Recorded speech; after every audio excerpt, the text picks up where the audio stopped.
Welcome to the Strategy Mob Podcast. Tune in for everything you need to know to stay in the know regarding the automotive industry. Here's your host, Jason Harris. I made that mistake. Literally went about 10 minutes into a podcast the other week, realized the stupid red light wasn't on. It's an important thing to do when you do these things. All right, guys, we'll get started here. Hey, what's going on, Podcast Nation? It is Jason Harris here, and thank you for joining me on another episode of Strategy Mob. Today, I have two very special guests. I have Mr. Ken Luna and Darryl Hilton. Guys, thank you for taking the time to jam with me today. Absolutely. Hey, for everybody out there that's listening and watching right now and kind of don't know how you fine two gentlemen got started in the industry, I think what we'll do is we'll kick it off with a couple origin stories.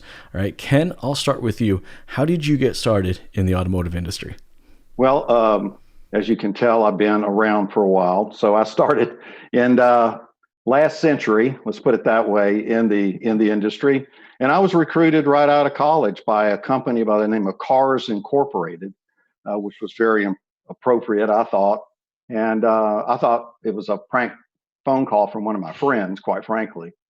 But 40 plus years in the industry, almost all of it being automotive technology solutions is what I've been in. I've worked for a number of companies, started out mainly training folks the first 10 years and ran training organizations mainly on the actual software that we were selling at the time, which was compared to what we have today was, teletypes and, screens and you know what things look like. A lot of F4s and F11s, right? That's exactly right. Hey, you're dating yourself as well, my friend. So anyway, my main focus has always been, it's just been something I've always liked are new technologies, new solutions, new things to bring out to the auto industry. It can be very frustrating because the auto industry is not always acclimated toward new things unless they're forced into them, kind of like what we're seeing now with the digital retailing space. But that's, to summarize my background, that's pretty much sums me up. That's awesome. And yes, I apologize. I did date myself just a little bit there. You know what? There's still dealerships out there that are using systems like that. I got an email the other day from a dealership in all caps, and I'm like, I wonder which DMS you're using. I'm like, I just wrote back. I'm like, hey, I hate you too. Stop yelling at me. I'm sure you guys have gotten the all cap email from a dealer or two before in the past. Hey, Darryl, for yourself, how did you get started in the automotive industry? Yeah, kind of by accident, actually. I'm a third generation auctioneer. So my family did estate auctions and farm auctions, essentially up in kind of mid-Ontario. And I thought, you know what, I've always been a car guy. I'm going to go learn the car business for 6 months, go sell cars, and then I'm just going to transition into the auction field. And I fell in love with the business. I never got out of it again. I did do a little bit of selling and doing the auction, but as a ringman, it's tough to live in Toronto on what they pay a guy to yell yep. So just stayed in the industry and worked my way up management at 23 and just kept going. So I've been at the OEM level as a national manager. I've done a little bit with tech, with online marketing and so on, and then a lot of stuff as GSM and sales manager. And now I'm back in school and we'll see kind of what the big data future brings with automotive. Yeah, the future of automotive.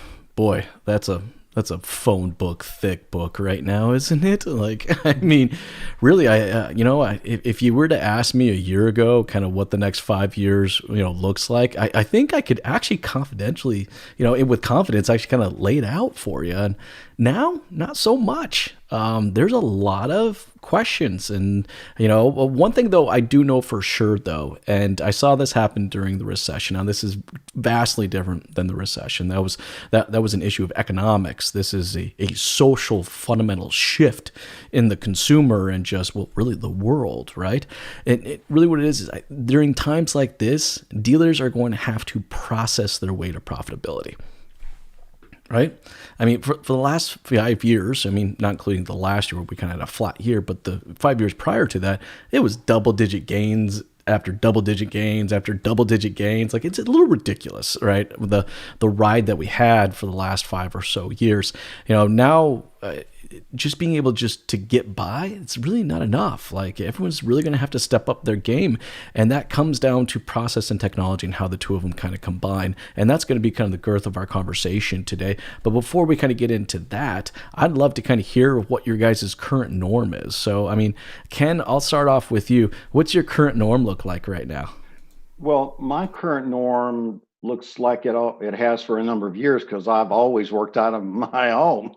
So it's sort of listening to everybody else, trying to adapt to it. That we're in the office environment, and I'm with a company by the name of Dealer E-Process. So, and I live in Orlando, but our main office is right outside of Chicago. So all of our people had to move out of the office into their homes, acclimate to that. And I'm sure that was quite a transition for them, just like it has been everybody else in this industry. But I think what's happening now, and I don't know if we're going to do this, is that now that they've seen that people can be as productive, if not more productive, living out of their homes, I would not want to be invested in corporate real estate right now, because I think there's going to be quite a shift from that standpoint. But to answer your question, it's pretty much same old, same old. We really haven't slowed down that much. I mean, a lot of what we're doing is building, continuing to enhance and build on our digital retailing solution. So that hasn't slowed down. Everybody we're working with is still there. So it hasn't changed that much for me, even though I know it's a huge change for the auto industry and for auto dealers. But for me, it really hasn't affected me that much. No, I'm with you there. I mean, I think there's a lot of dealerships out there, and a lot of businesses out there. I mean, even my own, that's looking at what is what is the productivity level that we should expect moving forward. I hate to say it, but I'm right there with you, Ken. The time that we've spent at home has been more productive than the last 6 months prior to that. Even myself, I'm very focused. I got my schedule, boom, boom, boom, boom, boom. I mean, I know you have another one of these literally right after this one. So that kind of seems to be the current norm for a lot of people. Hey, Darryl, for yourself, what's your current norm look like?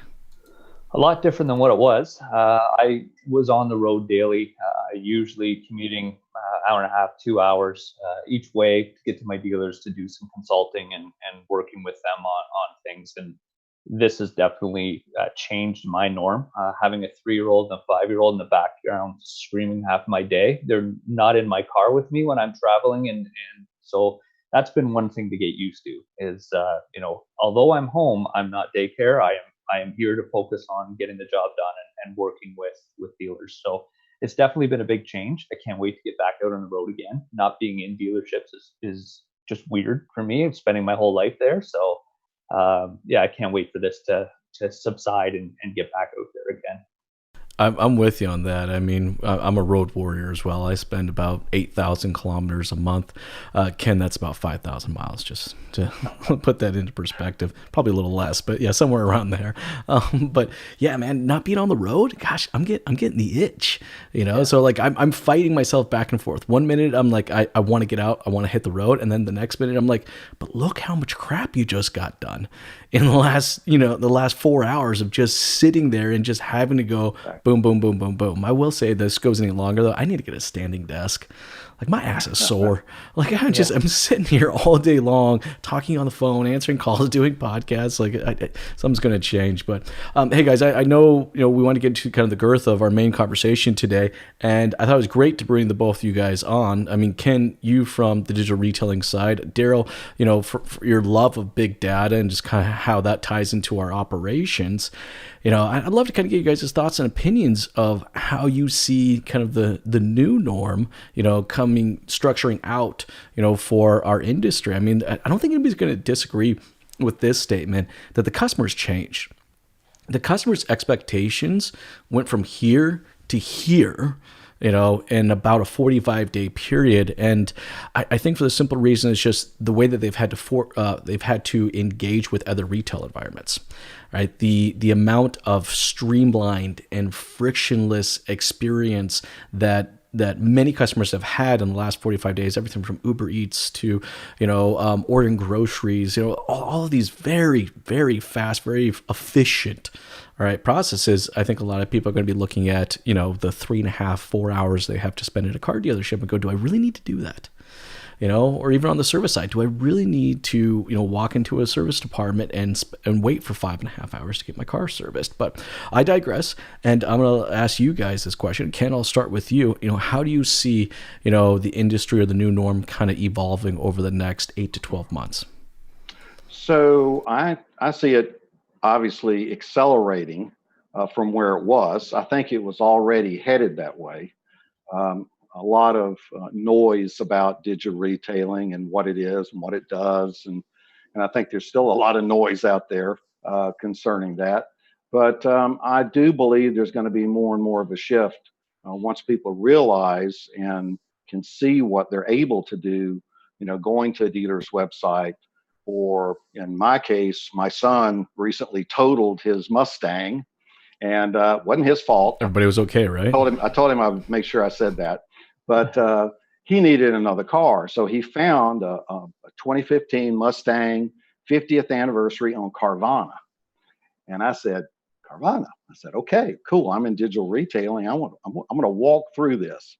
And I got to tell you something. And we didn't have a trade-in. So in all fairness, that was one of the easiest buys I've ever had in my life. And I've been in the industry a long time.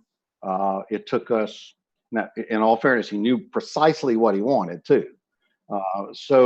But just from the very beginning of the process, they use soft pulls, which obviously we specialize in, to make sure that the payments were accurate. And he knew the vehicle he wanted, went through all of the different pieces, the ID, the verification, making sure he was who he said he was. And then going through, still had to do a hard pull, going through the contract signing, the e-contracting, couldn't sign them all because of some regulations, here within the state of Florida, but still most of them were signed electronically. And, 4 days later, here comes the Carvana and there's his car. So that opposed to, and I won't name any dealerships, and I've been in the industry a long time, even sold F&I systems. You go into a dealership and what happens if you've got two F&I managers and one's sick? Then you sit for 2-3 hours. So, so from a personal experience standpoint, and I've had many conversations with many people and many dealers, I think everyone's waking up to that. Now, is the process flawless? Is everybody going to just flock to this? I don't think that's the case at all. I still believe there's a lot of people that want to go into the dealership. And most people are very uncomfortable completing the buy online. So I think there's variations there, but I do believe that shift is happening, and I don't think it's going to slow down anytime soon. No, I'm with you, Ken. I mean, the funny thing is like this whole buying 100% online. It's actually not, to your point, you said earlier, it's not necessarily a new idea. I mean, when I first started in the BDC, and they didn't even call it a BDC back then, but roughly about 15 years ago, the Internet Operations Department, because they didn't have a better word for it. They're just kind of let's try to put as many hats as possible into one person. That was pretty much me. But I mean, we were drop shipping Corvettes all over the country, sight unseen. We didn't have a digital retailing product at the time. We didn't even know there was a word for it. We just, someone wanted to buy something, we figured out how to ship it to them and had a local notary go out and do the documentation to ensure the person was actually the person that they said they were, and so on. But it seems like right now the technology has gone so much better now, where it's like back then we had to handwrite this process. Now the technology kind of comes with a kind of a somewhat direction of it, but I still want dealers to kind of identify the process before they get into the technology. But yeah, I mean, the industry is changing and the consumer is going to change along with it. I mean, I think how many customers out there are just excited to jump back into a dealership for 3 to 4 hours? There are some, right? Darryl, you probably agree, right? There's probably going to be some customers that actually appreciate and like going in and doing 3 hours of negotiation. I don't, but there are some. But I think there's going to be a much higher percentage than there ever has been in the past of people that are going to want to engage heavily online before they come into the dealership. But Darryl, I'd love to hear your kind of thoughts and opinion of how you kind of see the direction of the new norm for our industry developing out over the next 8 to 12 months. Well, I do think that automotive dealers per se are some of the most resilient entrepreneurs that walk the earth, to be honest with you. The fact that we can put a challenge up in front of them, like, you've got to close your doors and still sell cars, and have many of them succeed under those constraints is very impressive. But I do find that dealers tend to be a path of least resistance in some cases. So until they're forced to actually embrace a new norm, which they have been in the recent weeks, I think it was a matter of, I'm not sure if we can pull this off. Well, now I think they've proven to themselves that not only can they pull it off with success, but they did it under the gun and still managed to come out the other side in a pretty successful manner. So with that experience, I think you'll see more dealers, hopefully the progressive dealers, start to open up to new technologies and say, okay, we weren't necessarily ready for this. People have been kind of talking to us about digital retail and hinting that this is the way of the future. And maybe we weren't prepared when this whole thing happened, and we could have been more prepared if we'd listened. I think you're going to see a lot of progressive dealers open to new technologies, open to new ideas, and open to seeing a paradigm shift to benefit their customers as well as themselves. No, I'm with you. Kind of like what I said earlier. We don't have to process our way to profitability. It's just the bottom line. I mean, I don't think anybody necessarily knows what consumer confidence is yet. Here in Ontario, where we are, Darryl, it's we just opened up our doors, right? So we can full sales, full service. There's a couple stipulations about how many people we can actually have in the dealership at one given time, but nothing.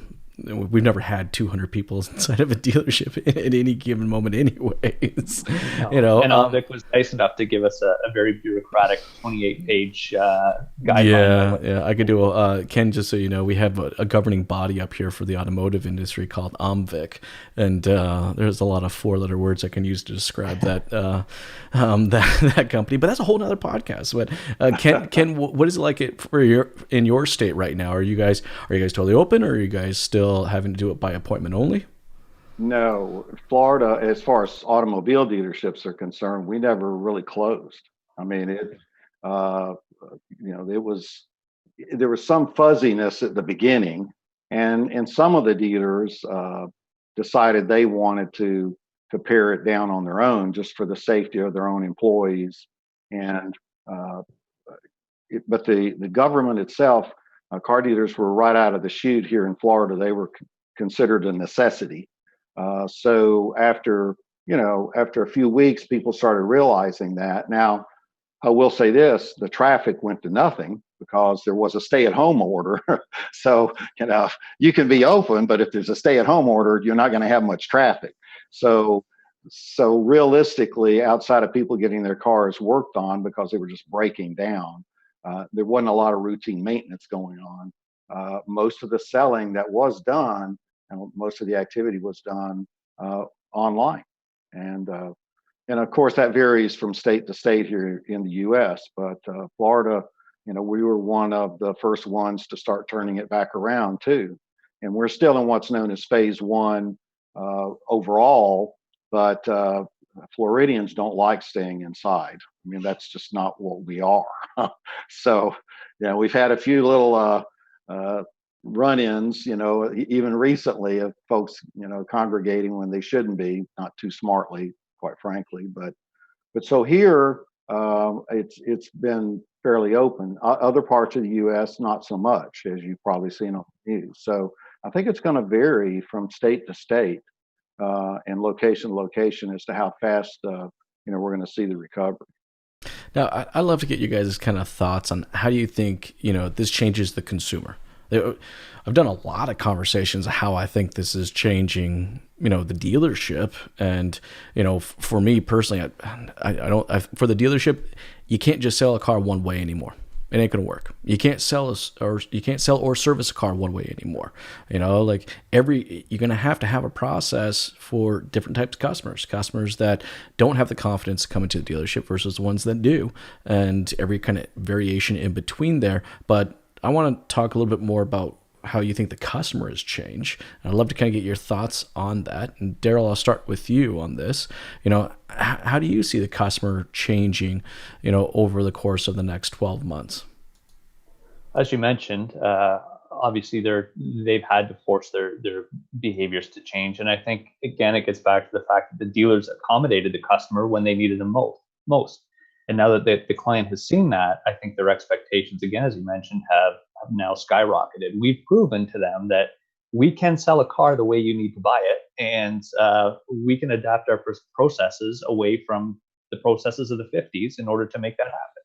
So I think that the customer has every right to expect a different way of doing business from here forward.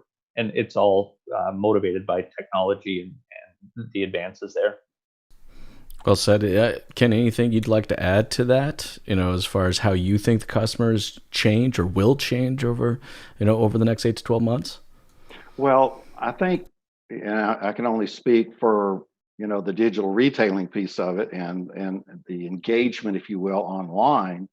But I think customers are a mixed bag right now because, quite frankly, as an industry, we're still not there from a digital retailing standpoint.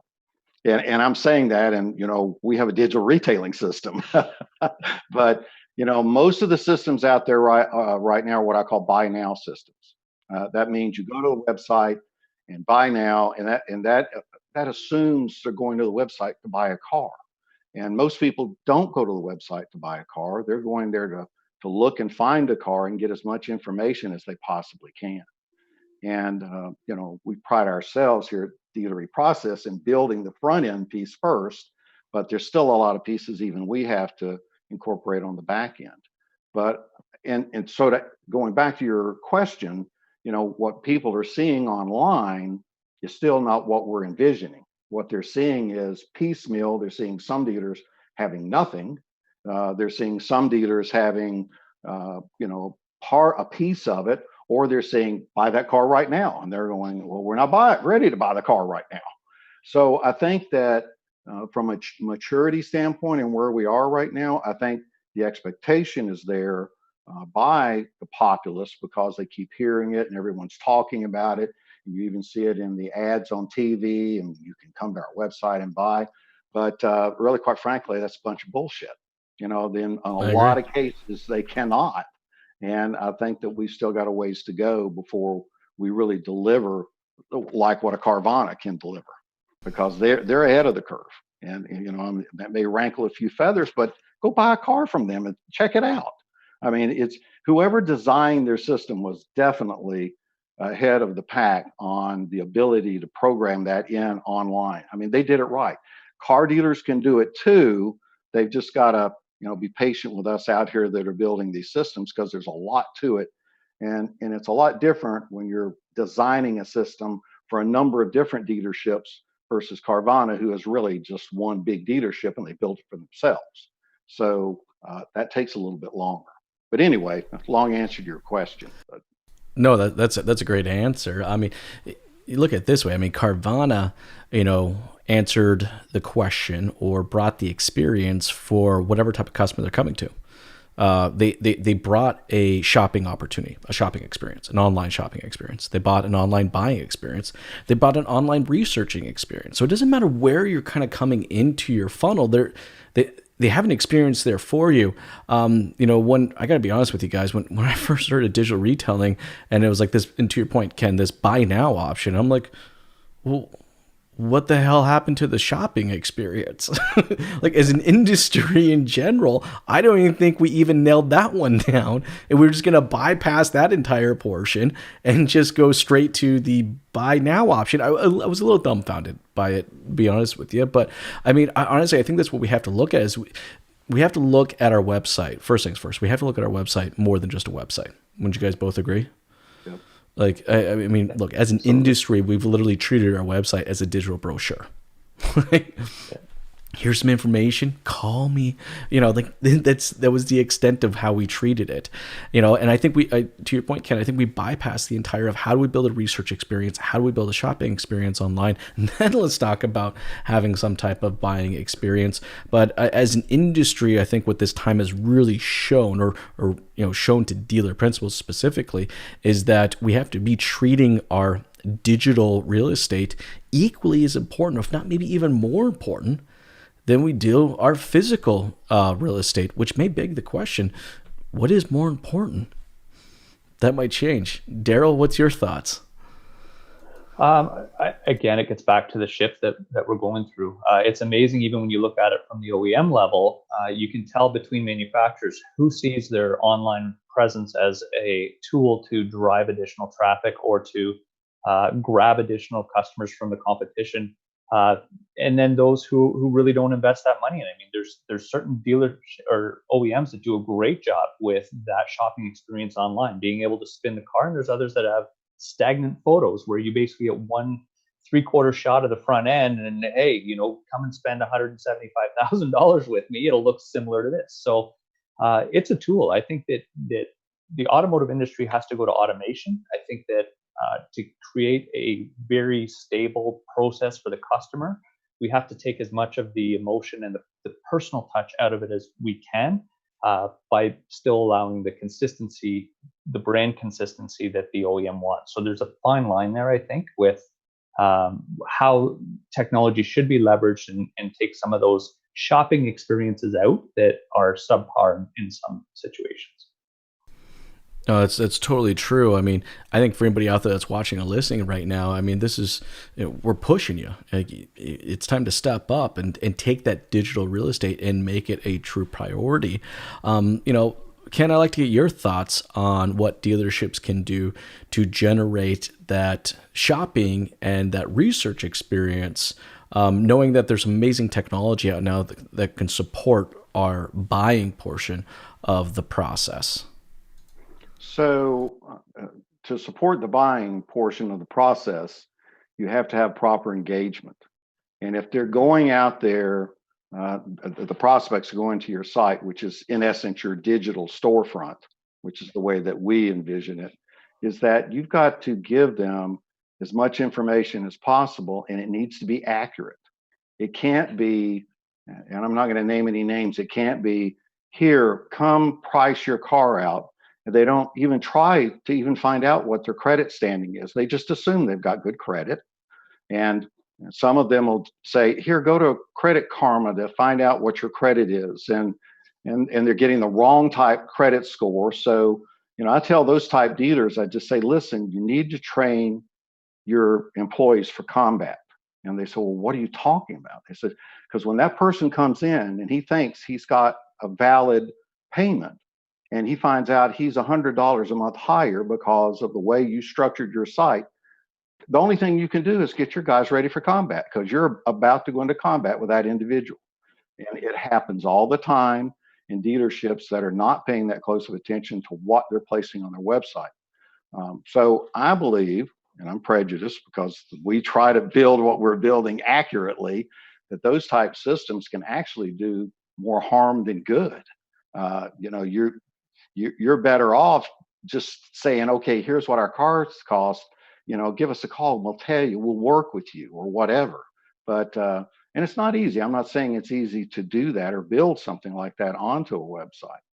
But, I'm prejudiced. We use soft pulls to help a lot of that. And that's one of the things we specialize in to get around that. But I'd say most dealers are still not there. No, I agree with you. I mean, we're using this word digital retailing, and we're just kind of, it's like this all-encompassing, buzzword, and I'm getting a little mad at the usage of it because, retailing to me is full retail.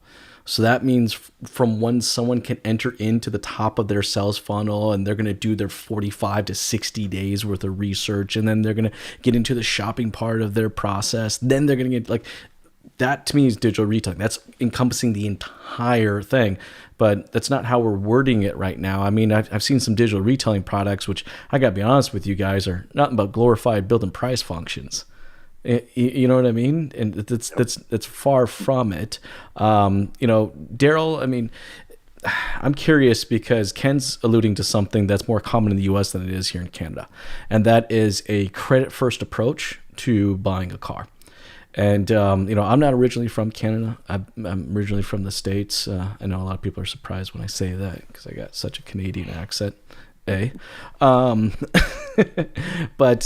no, I mean, I was surprised. When I first moved to here to Canada about 10 years ago. I was very much so surprised to find out that the credit application was something that was reserved for after the negotiations.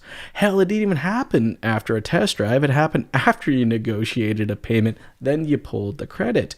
Darryl, what are your thoughts as far as, a credit first approach versus kind of a credit last approach for dealerships?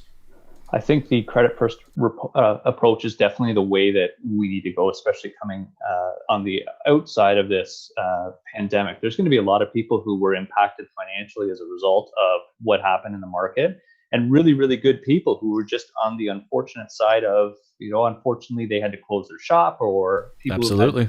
who had great credit for a long term and now have a little bit of a bruise. And it all depends on how businesses and companies report this downtime. Is there going to be a bit of a grace period per se, between March and June of this year for people who have maybe missed a payment or two, or is that going to have an impact? What is Equifax? What is TransUnion going to do?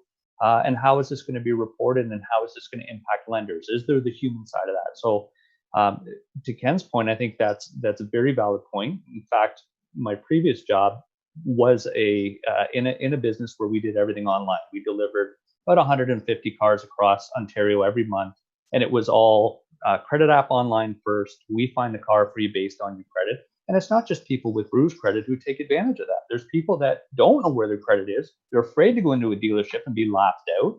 And salespeople don't necessarily do a good job of hiding their emotions after they spent 2 hours, 3 hours selling a car, usually at full pop if they've got bad credit.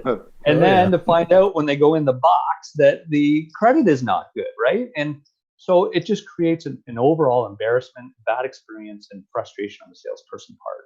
We need to lead with credit app now. We need to let people feel comfortable, apply online as long as we have the security protocols in place so that their personal information is secure. But I think there's no doubt that that's where the future needs to be. And there's a benefit to the dealerships. You know how much data and information you can get if more people are applying that way? It's a win-win. Exactly. No, I'm 100% with you. I mean, there's just so much more customer service, but also opportunity to screw up too. So taking a soft pull, which I'm a huge proponent of doing soft pulls, for me is a customer service. It helps me prepare what I need to prepare so the customer gets the right information, and I'm not just taking some wild ass guess as far as what this customer can or cannot actually do. But I think what's probably put a bad taste in people's mouths is that there have been dealerships that have taken advantage of this and don't use that information in the proper way.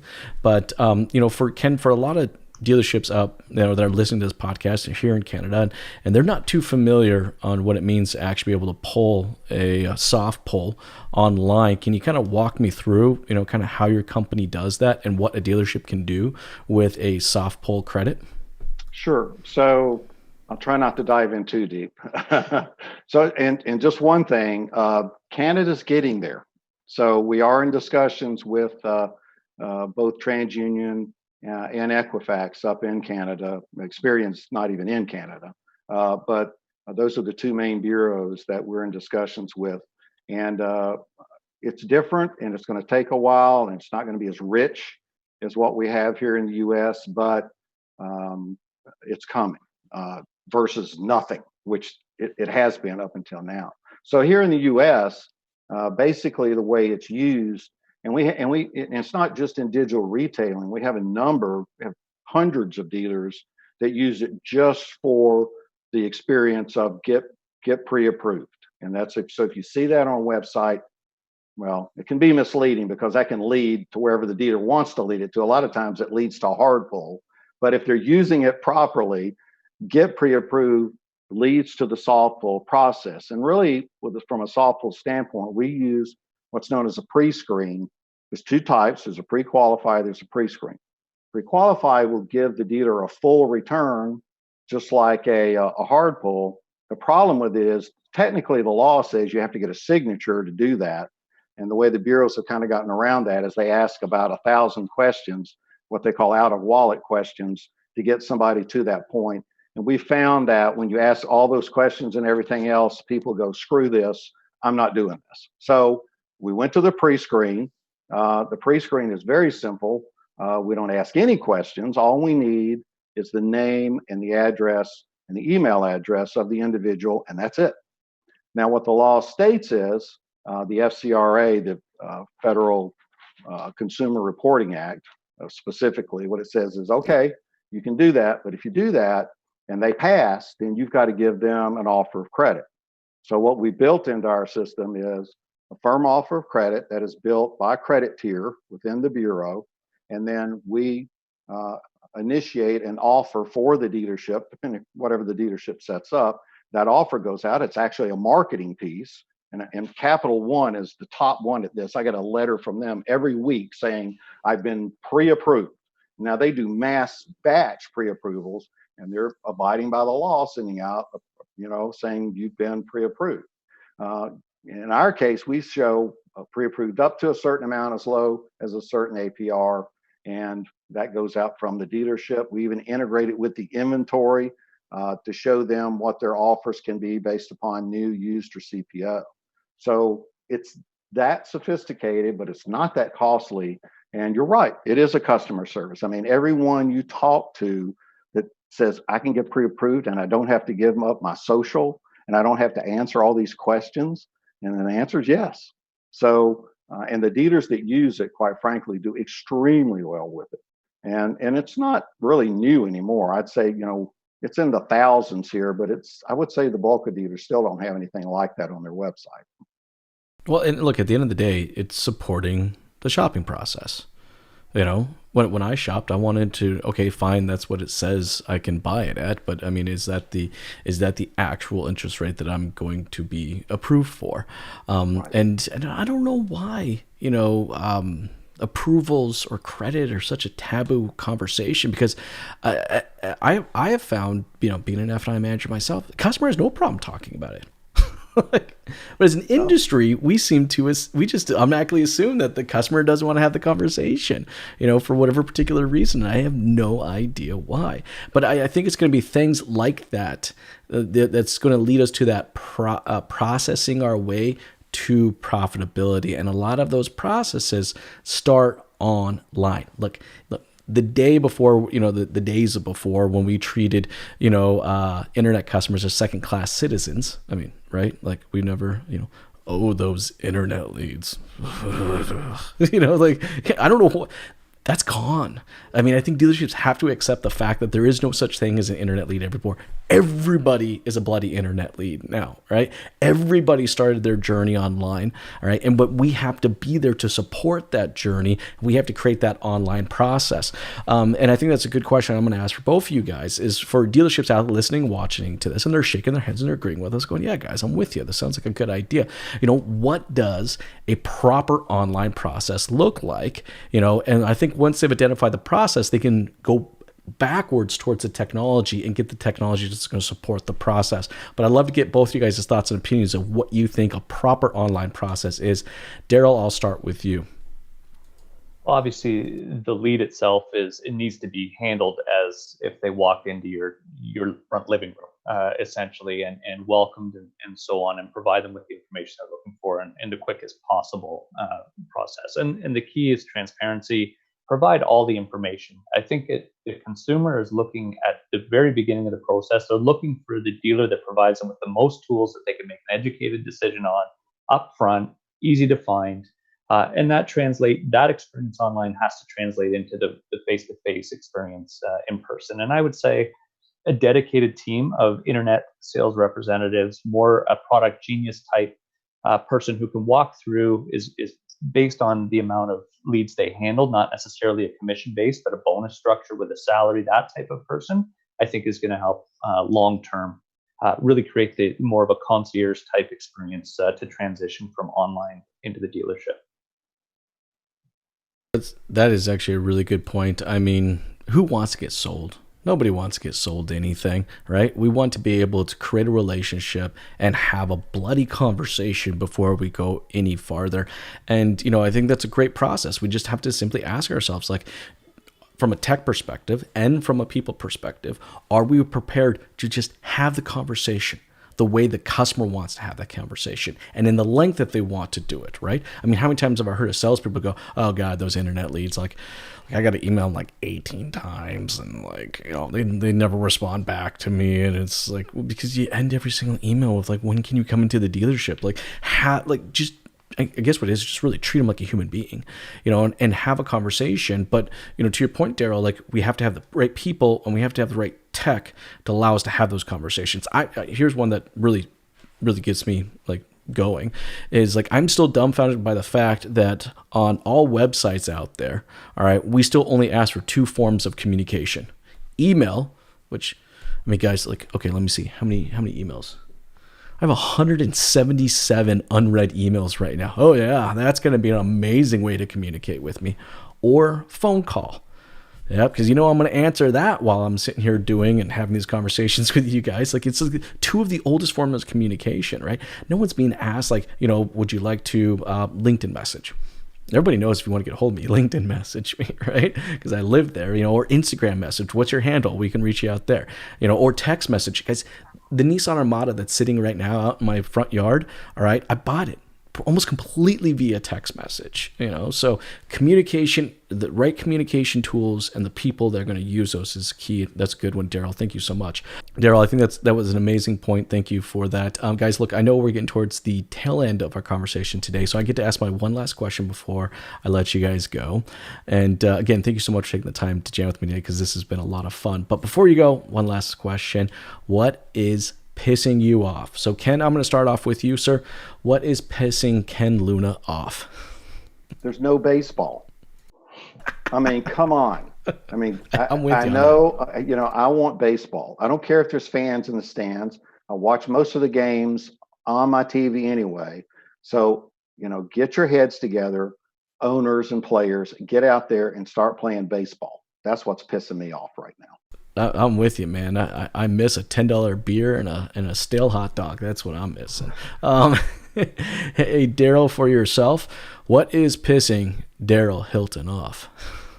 Well, I'd like to go down the hockey path, but it just with the weather, it doesn't seem like a hockey conversation. But one thing that is pissing me off per se, and I'm going to go back to automotive. I know this is kind of open forum, but I think we need to start planning our business long term, and I don't see a lot of dealers planning long term for the future. And I think that what's pissing me off is the transaction by transaction mentality of many dealers. When you look at getting a bank reserved over having the optics on your customer base, if more dealers had optics on their customer base during this recent pandemic, you could do a transition targeting your own customers, understanding where they are finance-wise, and keeping them in-house. But too often we're chasing that $500 reserve bump and losing optics on our customers. And we need to get our head around the fact that, $500 today could cost you $3,000, $4,000, $5,000, $6,000 over the lifetime of that customer. If they write off their car,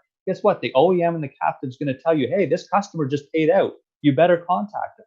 Scotiabank or TD or Royal or any of those other banks are not going to call the dealer and say, hey, by the way, you should be aware of this. So that's something that I think dealers need to get their head around is long-term planning, look at their overall portfolio, and create a strategy to deal with that. So sorry it was automotive based and get hockey back. That was great. In fact, actually, that's such a rich topic. We might have to just come up with another podcast just on that topic alone. Hey guys, for everyone out there watching and listening right now, I would love to connect with you two fine gentlemen. What is the best way to do so? Ken, I'll start off with you. So the best way to connect with me is even though you said it earlier, is email, because I'm always on the phone, and I can respond a little better to email. So it's kluna ecreditminer.com. You can also find me on LinkedIn. I have a fairly decent presence on LinkedIn, and I can respond to you there as well. Awesome. Thanks, Ken. Hey, Darryl, for yourself, what's the best way for someone to connect with you? LinkedIn is the easiest. I'm on there a lot, so please reach out anytime and please add me. And I'd like to meet as many people in this great industry as I can. Awesome. Hey, guys, thanks so much for taking the time to jam with me today. This has been a lot of fun.